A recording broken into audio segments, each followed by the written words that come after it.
mbese ni hehe ushaka kuzamara ubuzima bwawe bw'iteka ryose? Ni mu ijuru cyangwa ni muri gehinomu? Tega amatwi ijambo ry'Imana ugezwaho n'umukozi w'Imana Pasiteri Ntakiyende Sadock, kuva ku wa mbere kugeza ku wa gatandatu, kuva saa 11:45 za mu gitondo.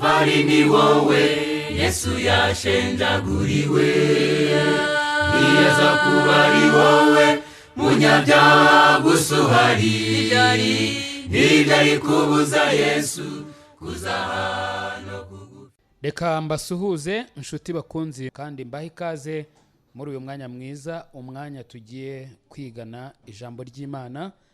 Ngira ngo wenda hari bamwe batanzi, nitwa Ntakiyende Sadock, nkaba ndi umukristo, nagiriwe ubuntu, numva ubutumwa bwiza, kandi umwuka wera amfasha mu kunyobora muri uko kuri, ndizera ndakizwa.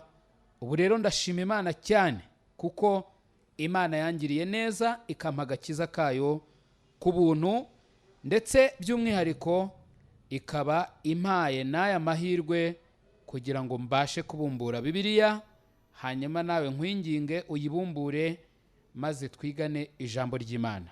Turi buze kureba muri Samweli wa mbere igice cya 17, niho turi buze kureba inkuru, turi buze gushingiraho ubutumwa numva Imana yashyize ku mutima wanjye, buvuga ku gukorera Imana mu kwizera.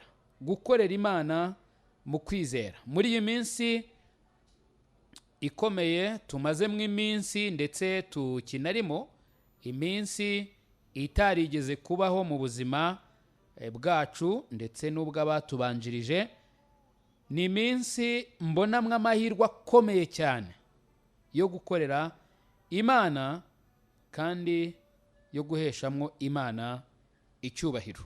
Rero muri iyi nkuru tubona hano muri Samweli wa mbere igice cyaho cya 17, tubona umugabo wakoreye Imana akiri umwana muto, mu gihe abandi bose bari bagize ubwoba, ndetse mu gihe abandi bose bari bihebye. Imana yamukoresheje ibikomeye, ndetse ahinduka ishingiro ry'intsinzi y'ubwoko bwa Isirayeli. Kubera iki? Nibyo tugiye kureba muri uyu mwanya Imana iduhaye. Mana nziza, reka tugushime kandi tuguhimbaze, tugushimire ineza yawe n'urukundo rwawe, tugushimire ko waturinze kuva kera cyane, Mwami, ukaturinda tukiri mu migambi yawe, ukageza ubwo utuzana ku isi, ndetse ukatugeza aho tugeze ubu ngubu. Mana, turagushima kandi turaguhimbaza, kandi tugushimiye by'umwihariko uyu mwanya mwiza uduhaye ngo twige ijambo ryawe. Dufashe rero imitima yacu icire bugufi kumva no kumvira icyo ijambo ryawe ritubwira, maze duhinduke nk'uko ushaka, turekeraho kuba nk'uko twebwe dushaka.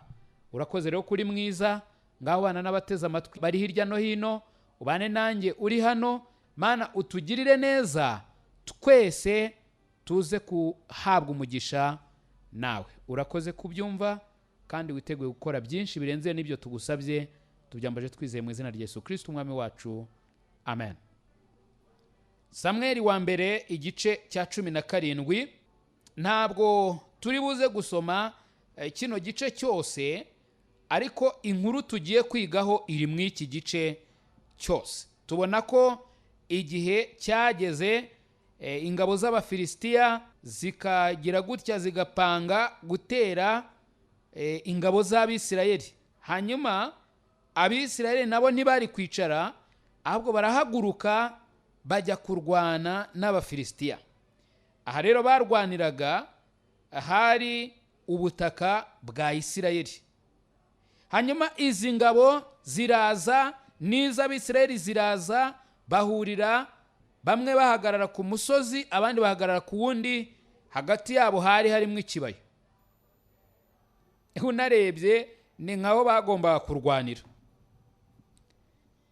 Hanyuma nubwo Abisirayeli bari bahagurutse bagiye kurwana urugamba, iyo urebye neza muri iki cyanditswe ubona yuko bari bagiye mu mbaraga zabo, bari bagiye bari kureba wenda ubwinshi bwabo, bari kureba umwami wabo, bakareba abasore bari kumwe, bakavuga bati reka tugende dukubite abafilisitiya.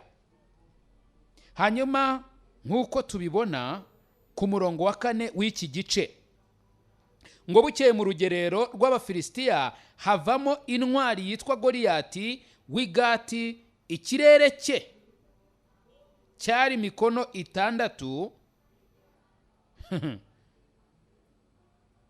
cyari mikono 6 n'intambwe imwe y'intoki, ugereranije ni nka metero 3 n'intambwe imwe nyine y'intoki, cyangwa se icyo twita ariya ni pate, sinibuka neza ariko ubanza ari ibyo, ubanza ari pate.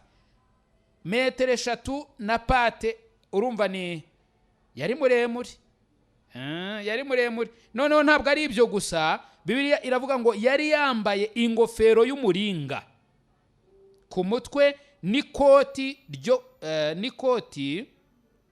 riboheshejwe iminyururu, kuremera kwaryo kwari shekeri z'umuringa 5,000. Mama we, iri ni ikoti. Ku maguru ye yari yambaye ibyuma bikingira imirundi, kandi anigirije agacumu k'umuringa mu bitugu. Uruti rw'icumu rye rwari rumeze nk'igiti kiboherwaho imyenda. Urumva ni urugero batanze muri kino gihe cya Bibiliya. Igiti baboheraho imyenda ntabwo nzi neza uko cyanganaga, ariko urumva cyari kinini. Buriya ni igiti bazingiragaho imyenda, cyari kinini. Kubabonye aho bano bakora mu by'amashanyarazi, hari uruntu ruba ruzingiyeho rurarutsinga, cyo ni kinini. Sinzi niba byari bimeze nka kuriya, ariko kiriya ni kinini. Gusa icyo babivugiye nuko iki giti cyari kinini. Igiti gikwikiyemo icumu ry'uyu mugabo cyari kinini. Hanyuma ngo uwamutwazaga ingabo yamujyaga imbere. Uyu mugabo rero ngo araza, arahagarara akomera ingabo za Isirayeli ati, kuza kuremera urugamba aho mwabitewe n'iki? Mbese sindi umufilisitiya, namwe ni muri abagaragu ba Sawuli? Ngaho nimwihitemo umugabo amanuke ansange, nabasha kundwanya akanyica, tuzaba abagaragu banyu.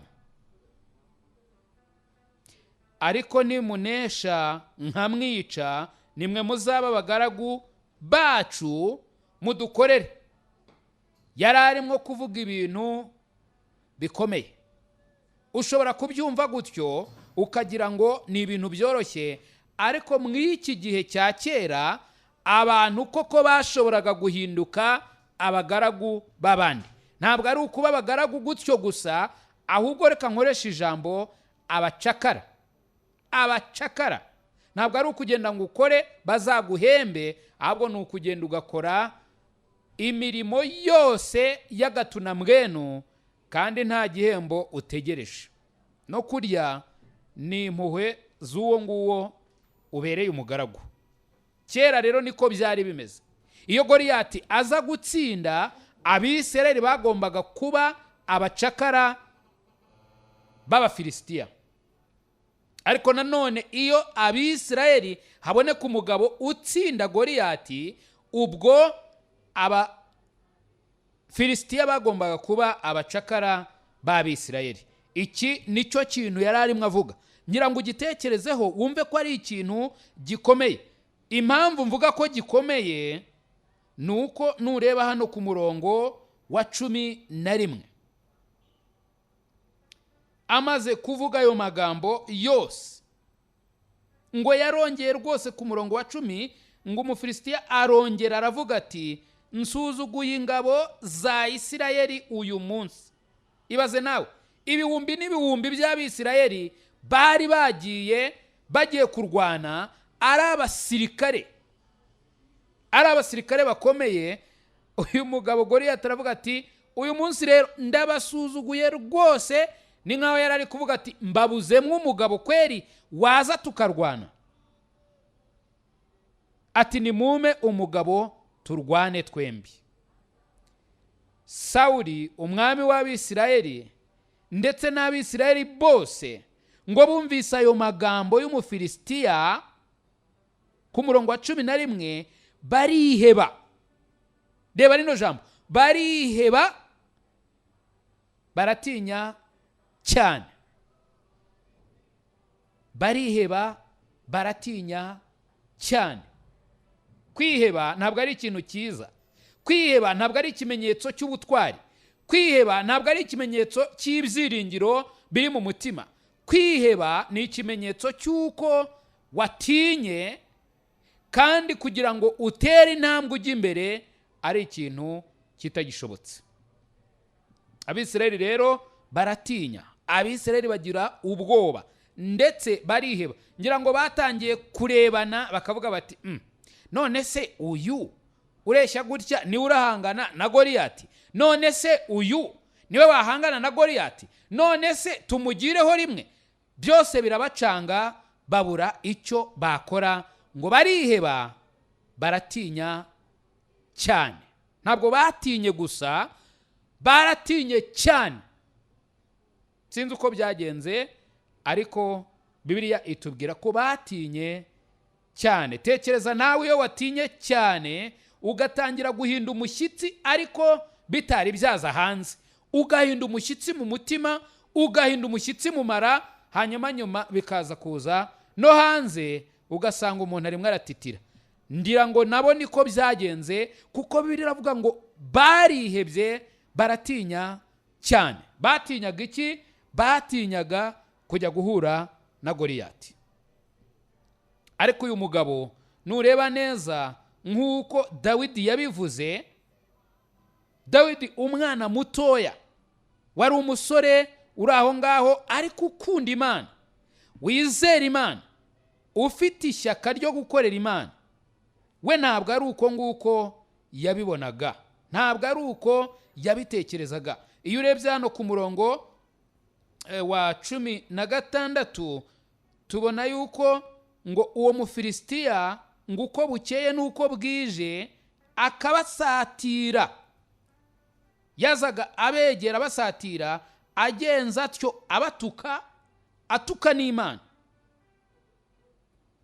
Iminsi 40 irashira. Iminsi 40 Abisirayeli batukwa n'umugabo umwe w'Umufilisitiya witwa Goliyati. Iminsi 40 irashira, abatuka, abasatira, abatuka, abasatira. Ndagira ngo wibaze uko byari bimeze. Ku munsi wa mbere wenda bagize ngo ari buze kwigendera. Ku munsi wa kabiri baravuga batatu ari buze kunanirwa bivemo. Ku munsi wa gatatu bagira ngo ari bujye kuruhuka. Sinzi uko bari kubitekereza, ariko nawe bari minsi 40 batukwa, ndetse n'Imana itukwa imbere yabo, imbere y'Abisirayeli. Bazi Imana n'ibyo yabakoreye, bazi Imana n'ibitangaza yaberetse kuva kera kose bari mu gihugu cya Egiputa, bavayo bagera muri iki gihugu Abafilisitiya bari baje kubateramo. Hanyuma iyo tumanutse hepfo, ngo Dawidi ise Yesayi yari yarohereje abahungu be kurwana. Bari abasirikare, hanyuma yari yarabohereje kurwana, baratabaranye n'umwami Sawuli. Hanyuma aba bahungu ko ari 3 nabo bari aho ngaho. Ibaze nawe, abahungu 3 bavuka kwa Yesayi bari ku rugamba. Agahungu gatoya, kuko nta nubwo ariko kabakurikiraga, ahubwo kari agahererezi niko birivuga, kuko kari akamunani. Urumva kari gatoya, ariko nivuga ngo kari gato ntugire ngo narakarutaga cyangwa ndakaruta. Ntago mbizi, ndimo ndakurikiza ibyo ndi gusoma muri Bibiliya. Bibiliya ivuga yuko yari umwana mutoya. Araza aje kugemurira bakuru be nk'uko yategetswe na se. Ageze aho ngaho akibasuhuza, kuko ise yari yamubwiye ati unzanire amakuru y'imvaho, unzanire amakuru y'imvaho, ubagereho ubasuhuze, urebe uko bameze, uzumbwire uko bameze. Hanyuma Dawidi aragenda yinjira aho bari ku rugamba, abasuhuza ababaza uko bameze. Muri icyo gihe yari ari kubikora, Bibiliya irambwira ngo ku murongo wa 23 ngo akiganira nabo, muri ako kanya ya ntwari y'Umufilisitiya w'i Gati witwaga Goliyati asohoka mu ngabo z'Abafilisitiya, atangira kwiyamirira nk'uko asanzwe. Dawidi arabyumva. Reba nawe iminsi 40 yari ishize, ingabo ibihumbi zumva aya magambo, ariko Dawidi agiye gusura bakuru be kuri uyu munsi. Hanyuma Bibiliya iravuze ngo Dawidi abyumvise. Rero Dawidi ntabwo byatumye atuza mu mutima we. Nyamara Abisirayeli ubwo bari barimo bizenguruka bavuga ngo ye umuntu uzica kiriya kigabo umwami azamugororera, ngo umwami azamushyingira umukobwa we, azamuha ubutunzi bwinshi, bene se cyangwa umuryango we ntabwo bazongera rwose kwirirwa bakorera umwami, bazaba abantu bigenga, bazagira umutekano. Dawidi ibyo ngibyo akabyumva, ariko Dawidi ntabwo icyo ngicyo ari cyo cyari kimuraje inshinga. Ahubwo iyo urebye hano ku murongo wa 26 ngo maze Dawidi avugana n'abantu bamuhagaze iruhande ati uzica uwo Mufilisitiya agakuraho Isirayeli igitutsi bazamugororera bate? Mbese uwo Mufilisitiya utakebwe usuzugura ingabo z'Imana ihoraho ni muntu ki? Reba Dawidi ibibazo yatangiye kwibaza. Ahari yari ari kwibaza ati none se mwabagabo mwe ko muvuga ko umwami azagororera umuntu uzica uriya Goliyati agakura igisuzuguriro ku bwoko bwa Isirayeli, azagororerwa bikomeye. Ibyo ndabyumva. None se uriya mugabo muri kureba hariya ni muntu ki uhangara gatuka ingabo z'Imana ihoraho? Ni muntu ki? Ni nkawe yari ari kubabwira ati buriya mwatinye iki kiri hariya? Mwatinye Goliyati utarakebwe, udakijijwe, utubaha Imana, mwatinye iki kiri hariya? Hanyuma nk'uko tubibona bakuru ba Dawidi, mukuru wabo Eliyabu ngo arahaguruka yumvise ayo magambo Dawidi arimo kuvuga, n'ibyo bibazo arimo kubaza abagabo b'indwanyi b'abasirikari beza. Aravuga ati yewe aka gahungu nakibone ko mu mutima, aka gahungu kaje hano ngo karebeye uko urugamba ruri kugenda.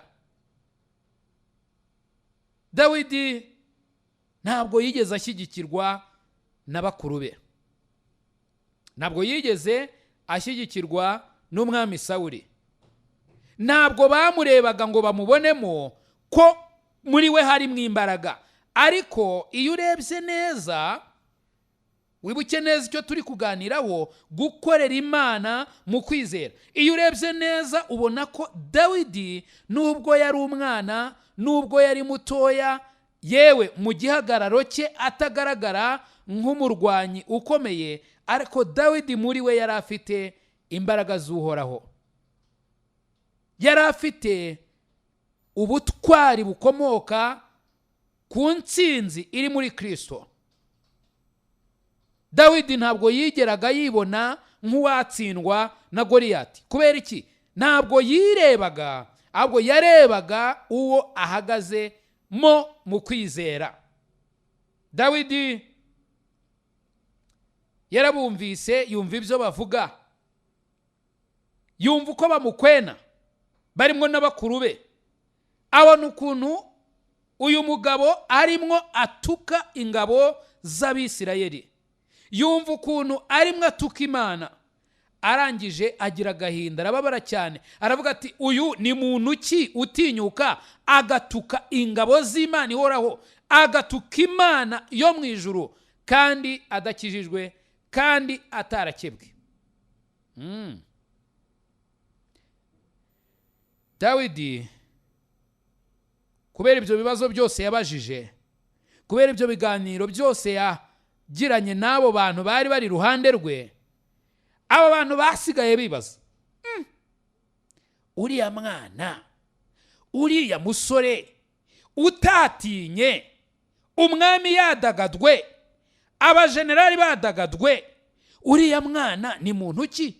Ngo baragenda babibwira Sawuli. Sawuli umwami w'Abisirayeli aravuga ati yewe nimuhamagara uwo mwana, muhamagara uwo, niba yaragize ngo ni umugabo, niba yaragize ngo ni iki, ariko yaravuze ati nimumuhamagare. Dawidi baramuhamagaza, Dawidi araza. Ndagira ngo urebe kwizera kwari muri Dawidi, kwizera kwari gutumye Dawidi avuga ibyo yavuze, kandi kwizera kwa Dawidi kwamwerekaga hirya y'uyu Mufilisitiya, hirya y'ibigambo yavugaga. Kwizera kwe kwamuhinduraga umuntu bakuru be batarebaga ngo bamumenye, kwamuhinduraga umuntu umwami w'Abisirayeli atarebaga ngo amumenye, kwamuhinduraga umuntu ingabo za Isirayeli zose zitashoboraga gupfa kumenya. Keretse kwizera kwe kumaze gusohora nibwo bamenye Dawidi neza uwo ari we. Sawuli rero ngo aramutumira, Dawidi araza. Ngo Dawidi 32, Dawidi abwira Sawuli ati ntihagire ukurwa umutima nawe. Uwo ninde? Ni Goliyati. Rwose Goliyati ntagire umuntu akura umutima. Umugaragu wawe ngiye kurwana n'uwo Mufilisitiya.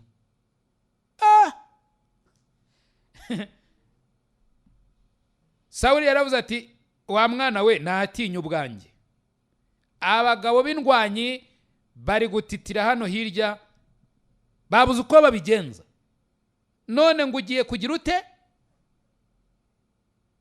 Ngo Sawuli abwira Dawidi ati ntiwashobora gutera uwo Mufilisitiya ngo umurwanye, kuko ukiri umusore w'umugenda, kandi we ni umugabo wamenyereye kurwana uhereye mu busore bwe. Dawidi asubiza Sawuli ati umugaragu wawe naragiraga intama za data, iyo zaterwaga n'intare cyangwa idubu zigakura umwana w'intama mu mukumbi, narahubukaga nkayikubita nkayiyambura mu kanwa kayo, yamvumbukana nkayicakira akananwa nkayivutagura nkayica. Nuko ubwo umugaragu wawe yishe intare n'idubu, uwo Mufilisitiya utakebwe azapfa nk'imwe muri zo, kuko yasuzuguye ingabo z'Imana ihoraho. Dawidi yari afite impamvu imutera kurwana, yari afite impamvu imutera gutinyuka. Ni ukubera yuko Goliyati yari yasuzuguye ingabo z'Imana ihoraho, kandi iki nicyo cyagombaga kwicisha Goliyati. Ntabwo yari yasuzuguye abantu buntu, ahubwo yari yasuzuguye Imana y'ingabo za Isirayeli. Dawidi ntabwo yumvaga yakwicara ngo izina ry'Imana ritukwe, ntabwo yumvaga yakwicara ibigirwamana biri kwitera hejuru bituka Imana ihoraho. Dawidi yumvaga akwiye guhesha Imana icyubahiro. Yavuze hano ko ingabo z'Imana ihoraho zirimo gusuzugurwa n'ibigirwamana. Avuga ko iki kigomba gutuma arwanya Goliyati. Dawidi arongera abwira Sawuli ati Uwiteka wandokoye mu nzara z'intare n'idubu azankiza no mu maboko y'uwo Mufilisitiya. mwene magambo Dawidi yararimo kubwira Sawuli ati rero hari impamvu igomba gutuma ndwana n'uyu Mufilisitiya, si uko nshaka ko mungira umusirikare w'ikirangirire, si uko nshaka yuko hagira ikindi kintu mumbonaho, reka da, ahubwo nuko ari gutuka ingabo z'Imana ihoraho. Icya kabiri, nta nubwo ngiye kumutera kubera yuko ndi munini cyangwa mfite imbaraga nyinshi, ahubwo Imana yankijije. Dawidi yizeraga Imana. Imana yankijije intare ikankura mu kanwa k'idubu, iyo Mana igomba kunkiza n'uriya Mufilisitiya. Mu yandi magambo Dawidi yarari kuvuga ati jewe ngiye kugenda mba igikoresho, hanyuma Imana inkoreshe uko ishaka ikure uriya Mufilisitiya. Ngo Sawuli abyumvise abwira Dawidi ati ngaho genda, ngaho genda. Wow, Dawidi ababonye amahirwe yo gukorera Imana.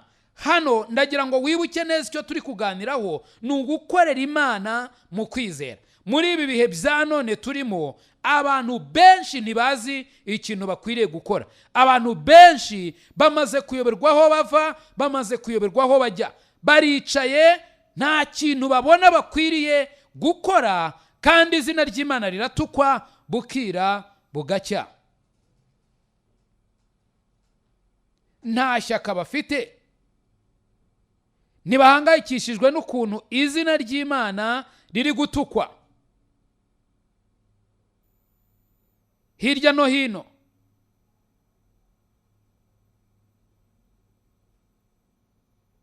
Bumva bakorera Imana igihe bo bumva ndetse babona byoroshye.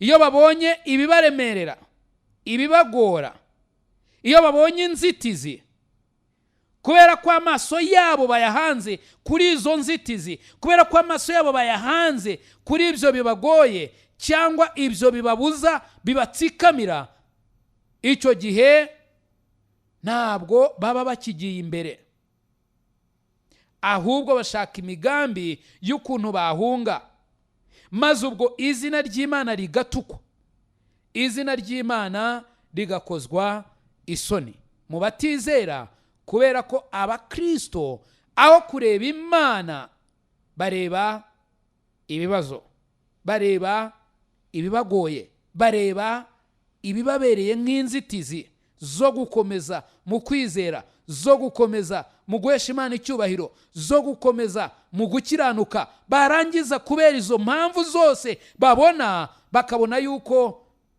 bakwiriye kuyamanika, izina ry'Imana rigatukwa.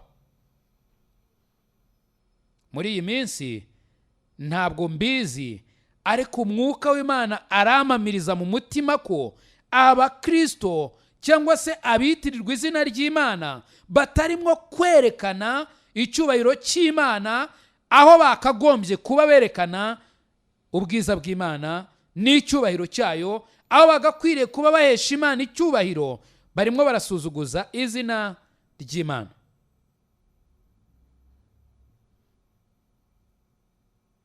Nyamara iyo urebye muri iyi nkuru ubona ko igihe Abisirayeli barebaga Goliyati ntibareba Uwiteka, bakareba uburebure bwe, bakareba imyambaro ye, bakareba ibigango bye, bakareba icumu rye, bakareba ibyuma yambaye ku mirundi no mu bitugu na he hose, baramurebye baratinya. Bibiliya yatubwiye ngo bariheba, baratinya cyane. Kubera iki batinyaga? Ndagira ngo wowe urebe itandukaniro, ugereranye ingabo zose z'Abisirayeli n'umwami Sawuli utamusize, mwami w'Abisirayeli. Itandukaniro riri hagati yabo ndetse na Dawidi.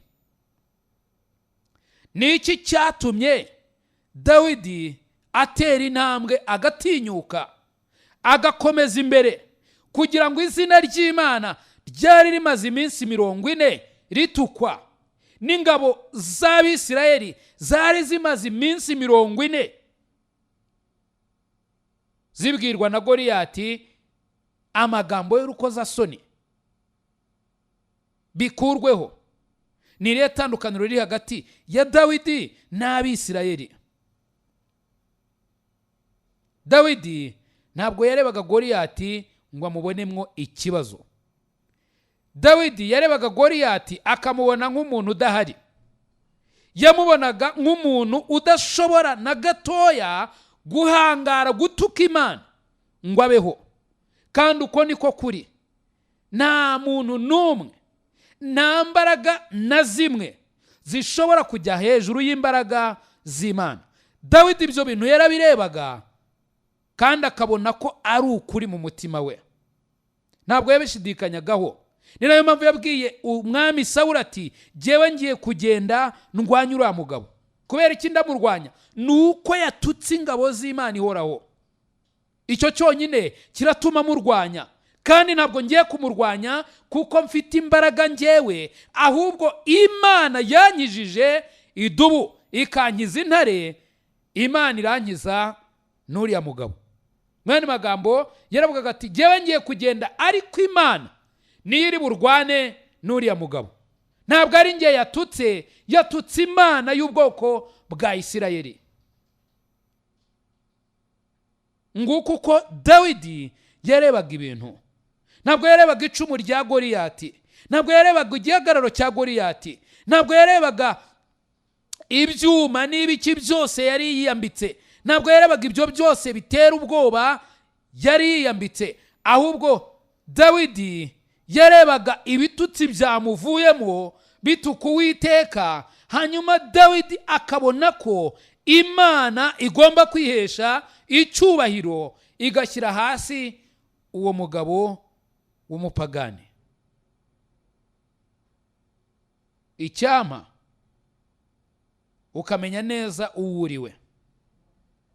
Sadock ndi umuntu w'umunyantege nke, ndi umuntu utagira icyo nshobora, ndi umuntu buntu, ariko Imana ni Imana. Imana ishobora byose, yaremye byose, niyo ibeshejeho byose, niyo ishobora byose yonyine. Rero Sadock yizeye ishobora byose nk'uko Bibiliya ibitubwira. Yesu yabwiye abigishwa be ngo, muramutse mugize kwizera kungana n'akabuto ka sinapi, mwabwira umusozi ngo nuve aho uri utabwe mu nyanja, ibyo bigakunda. Icyo gihe ntabwo ari Sadock uba ugihari, ahubwo Imana iba igiye gusohoza isezerano ryayo. Kubera iki izina ry'Imana ritukwa? Kubera iki hirya no hino ibibazo ari byinshi? Ntabwo nabijyamo ngo mbirondore, ariko wowe aho uri urabizi, kandi ubuhamya mfite nabwo burabinyereka. Yewe nanjye ibyo nzi biranyereka neza ko izina ry'Imana riri gutukwa hirya no hino. Ibibazo mu miryango, ibibazo hehe na hehe, by'umwihariko mu bitwa ko ari abakristo. Ibyo byose ni ibyerekana ko abantu barimo gutinya. Abagabo baratinya, abagore baratinya, abantu benshi barimo gutinya ibibazo bitari bikwiye kuba bibatinyisha. Aho kugira ngo barebe ku Uwiteka, barimo kureba kuri ibyo bibazo, hanyuma izina ry'Imana rigatukwa. Ndagira ngo nkubwire ibintu bitatu wari ukwiriye gukorera Imana uko ubonye uburyo. Wari ukwiye gukorera Imana uko ubonye uburyo. Hari abantu benshi ndi kuvuga gukorera Imana bakavuga bati, se none ko insengero bazifunze turakora iki? Amaturo turayajyana he? Icya cumi turakijyana he? None se ninde uri butubwire icyo dukora? Nyamara ijambo ry'Imana ritubwira yuko twari dukwiriye kuba abera. Erega umurimo w'Imana ni uko twizera uwo yatumye. Hanyuma ibindi byose ni imirimo Imana yaturemeye muri Kristo Yesu ngo tuyigenderemo. Ariko umurimo w'Imana dukwiriye gukora ni uko twizera uwo yatumye. Ntabwo ari ngombwa ngo uri mu nyubako yubatswe n'abantu hanyuma bakayita izina ngo ni urusengero, kuko ibyo nta nubwo ariko biri imbere y'Imana. Imana ntabwo ibona inzu zubatswe n'abantu ko ari rwo rusengero rwayo, ahubwo Imana urusengero rwayo cyangwa se aho ukwiriye gusengera Imana ni muri wowe indani. Bibiliya irambwira mu Bakorino ba mbere igice cyaho cya 6 umurongo waho, reka tuwurebe, banza ari wa 19 cyangwa wa 20. Ntago nari nawuteguye ariko reka tuwusome. Abakorino ba mbere igice cya 6 umurongo waho, niba atari wa 19 n'uwa 20. 19 Bibiliya iravuga ngo, mbese ntimuzi yuko imibiri yanyu ari insengero z'umwuka wera uri muri mwe, uwo mufite wavuye ku Mana, kandi ni muri abanyu ngo mwigenge, kuko mwaguzwe igiciro. Nuko rero mutume imibiri yanyu ihimbaza Imana. Ariko ngira ngo urabibona neza ko imibiri y'abayizera y'abakijijwe by'ukuri nizo nsengero z'Imana, apana izi nzu zubatswe n'intoki z'abantu. Ntugire ngo ndazirwanya, ndazemera rwose. Nanjye ubwanjye kubw'ubuntu bw'Imana hari zo nubatse, ariko nta kintu bivuze. Biriya ni ibintu byacu nk'abantu, biradufasha muri byinshi, biturinda izuba, biturinda imvura, biturinda imbeho, ariko ntabwo ari byo bintu Imana ishaka. Imana ishaka ko wowe umenya ko ari wowe rusengero rwayo niba warakijijwe. Rero wari ukwiriye kumenya neza ko ukwiriye gukorera Imana uko ubonye uburyo. Donc aho uri hose ukwiye kumenya yuko ukwiriye gukorera Imana, ukwiriye guhesha Imana icyubahiro. Dawidi nk'uko tubibona hano muri iki gice twasomye ku murongo wa 23, Samweli wa mbere 17 umurongo wa 23, Bibiliya yatubwiye ngo akiganira nabo muri ako kanya ya ntwari y'Umufilisitiya w'Igati witwaga Goliyati asohoka mu ngabo z'Abafilisitiya, atangira kwiyamirira nk'uko asanzwe. Dawidi arabyumva. Ahangaha niho byatangiriye muri Dawidi. Dawidi yararimo yiganirira n'abakuru be, ababaza uko ibintu bimeze, ababaza uko bamerewe, niba batarakomeretse, niba bimeze gute. Hanyuma ngo akiganirira nabo, ntabwo ibyari bimuzanye ari Goliyati, ariko ageze aho ngaho Goliyati asohotse mu ngabo z'Abafilisitiya, atangiye kuvuga amagambo yo gutuka Imana n'ingabo z'Uwiteka. Dawidi ngo arabyumva, maze ngo aravuga ati, uriya ni muntu ki utinyuka agatuka Imana, agatuka ingabo z'Abisirayeli? Dawidi naho ngaho yaboneye amahirwe yo guhesha Imana icyubahiro. Wari umushumba, wari utumwe na se kugenda ngo arebe bakuru be, abagemurire gusa. Byarangiye ahesheje Imana icyubahiro. Umva nshuti yanjye, wowe uri aho ngaho utuye, cyangwa se wagiye aho ukorera, cyangwa se uri mu modoka, aho waba uri hose urimo kumva iyi radiyo, aho Imana igushyize wari ukwiye kuba ufunguye amatwi, urimo kumva neza, urimo kureba neza, kugira ngo amahirwe naboneka yo kugira ngo uheshe Imana icyubahiro ubikore. Icya kabiri, korera Imana udafite ubwoba. Ntabwo ukwiye kugira ubwoba. Hari abantu bavuga ngo nintabeshya se ndarya nte? Niba se nzabaho gute? Hari n'abandi banavuga ngo none se nintanga icya 10 ubwo bizagenda gute? None se uyu muntu ndamutse mufashije ubwo byagenda gute nyuma? Mwene magambo bagahorana ubwoba, aho gukora iby'Imana ibahaye amahirwe yo gukora.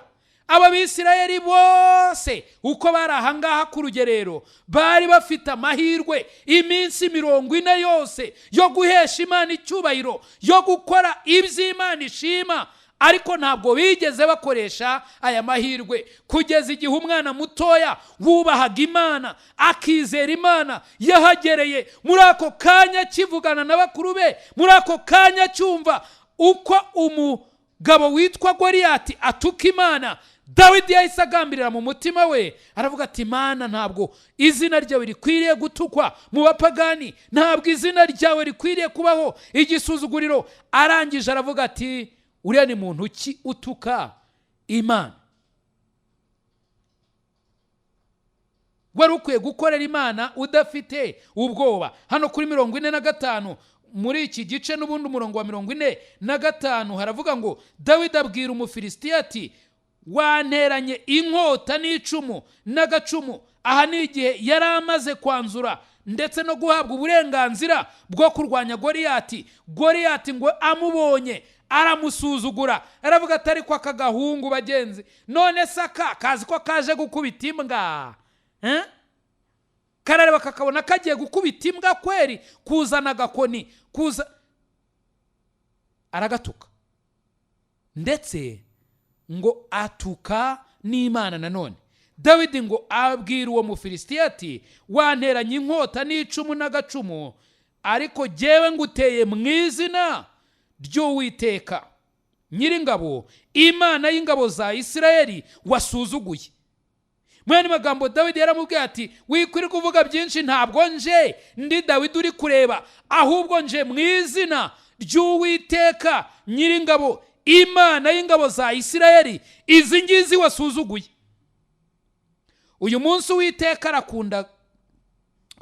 Uwiteka arakungabiza nkwice nguce igihanga, kandi ndagaburira ibisiga byo mu kirere n'inyamaswa z'inkazi zo mu ishyamba, intumbi z'ingabo z'Abafilisitiya. Mu yandi magambo yaramubwiye ati ntabwo ari wowe gusa, wowe ndakwica nguce igitwe, ariko noneho ingabo z'Abafilisitiya ndazigaburira ibisiga, ndazigaburira inyamaswa, mbese mugiye gushira. Banza Abafilisitiya baradagazwe, bakavuga bati ku munsi wa 40 noneho habonetse umuntu uvuga, habonetse umuntu utera intambwe. Ngira ngo bagize ubwoba, kugira ngo abo mu isi yose bamenye ko muri Isirayeli hari mu Imana. Kandi ngo iri teraniro ryose, yavugaga ingabo z'abasirikare, zaba iz'Abisirayeli zaba iz'Abafilisitiya, iri teraniro ryose, iri teraniro ryose rimenye ko Uwiteka adakirisha inkota. Abatinyaga inkota ya Goliyati, abatinyaga icumu rye, yari arimo kubabwira ubutumwa, ababwira ati mwa basirikari mwe ba Isirayeli, mumenye yuko Uwiteka adakirisha inkota. Kandi mwarabibonye na mbere, mwarabibonye Yeriko, mwarabibonye ku nyanja itukura, mwarabibonye inshuro nyinshi. Uwiteka ntabwo akirisha inkota. Ndetse abwira n'Abafilisitiya ati ibi bikota byanyu mwiringiye, iki gicumu cy'uyu mugabo murata, n'ibi byuma yambaye murata, ntabwo Uwiteka ari byo areba, ntabwo abitinya, kubera yuko nta kimuhagarika. Mumenye neza mwateraniro mwese mwe ko Uwiteka adakirisha inkota, cyangwa icumu, kuko intambara ari y'Uwiteka kandi ari we uzabatugabiza. Dawidi akura amaso y'Abisirayeli ku ntwaro n'imbaraga zabo, abereka ko Uwiteka ari we urwana intambara. Bibiliya irambwira ku murongo wa 47 ngo nawe urangije kusoma.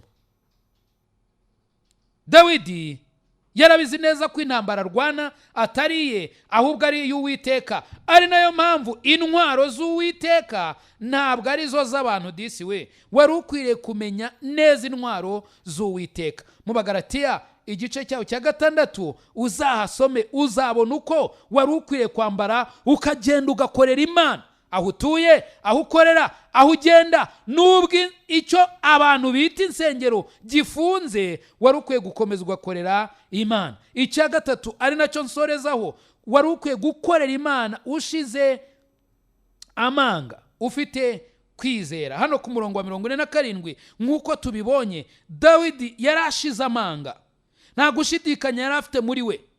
Ni nayo mpamvu yabwiye iteraniro ryose, arababwira ati rero uyu munsi mumenye ko Uwiteka adakirisha inkota cyangwa icumu. Mu yandi magambo yari ari kubabwira ati erega urugamba rwanarangiye maye, amasomo yanyu mukwiriye kwiga n'aya ngaya.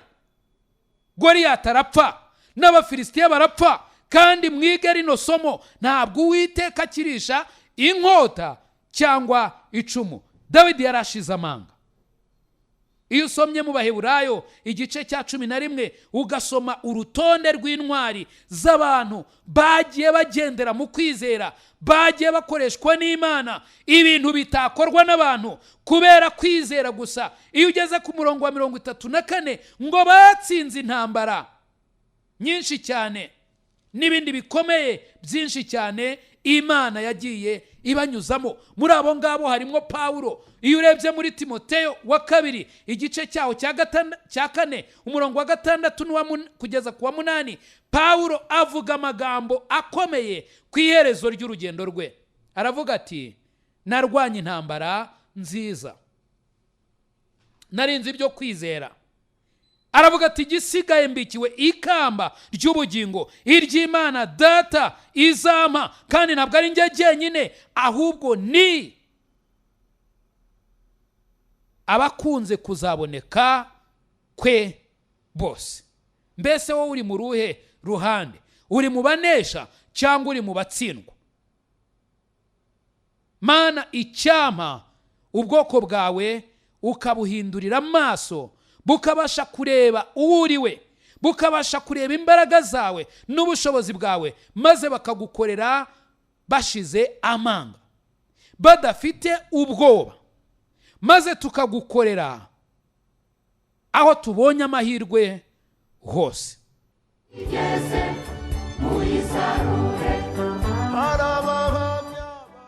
Reka mbashimire cyane kandi mbabwire ko mushobora kuduhamagara kuri 0783001646. hanyuma hamwe no gufashwa n'ubuntu bw'Imana dushobora kubafasha mu byanditswe byera ndetse no mu bundi bujyanama ubwo ari bwo bwose. Imana ibahe umugisha, mukomeze mugire umunsi mwiza. I Calvary ni wowe Yesu yashenjaguriwe. Nshuti mukundwa, mbese aho izina ryawe ryanditswe mu gitabo cy'ubugingo? Ese ye impanda ivuze Yesu agarutse nona, cyangwa uramutse uvuye mu mubiri, wizeye neza 100% ko wajya mu ijuru? Ndakwinginga ngo uyu munsi utekereze ku iherezo ryawe, maze ufate umwanzuro uruta iyindi. Imana iragukunda kandi Yesu aragutegereje. Ngwino, tebuka guha agakiza, akuruhura umutwaro w'ubwoba, aguha amahoro, umunezero n'ibyiringiro byuzuye byo mu mutima. Ukeneye ubundi bufasha, waduhamagara kuri izi nimero 0783001646. Imana iguha umugisha. Kuza hano kugupfira, niwaburira imbabazi ku birenge bya Yesu, niwaburira imbabazi ku birenge bya Yesu.